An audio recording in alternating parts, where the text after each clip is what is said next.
शेतकरी नेते रविकांत तुपकर यांची स्वाभिमानी शेतकरी संघटनेतून हकालपट्टी झाली।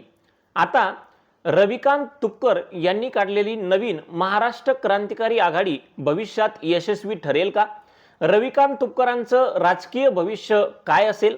लोकसभेच्या निवडणुकीत रविकांत तुपकरांना ज्या प्रकारे बुलढाणावासियांनी साथ दिली, त्यांच्या पदरात 2.5 लाख मतं टाकली, तशी साथ बुलढाणाकर विधानसभेतही तुपकरांना देतील का? तुपकर महाविकास आघाडी किंवा महायुतीसोबत जातील का? शेतकऱ्यांच्या भविष्यासाठी तुपकरांचं एक चांगला राज्यकर्ता बनणं का गरजेचं आहे? या संपूर्ण विषयांबद्दल जर तुम्हाला जाणून घ्यायचं असेल तर माझ्या YouTube चॅनलवर जा। मी संपूर्ण 9 ते 10 मिनिटाचा व्हिडिओ टाकलाय, ज्यामध्ये रविकांत तुपकरांबद्दल अत्यंत सविस्तर बोललोय।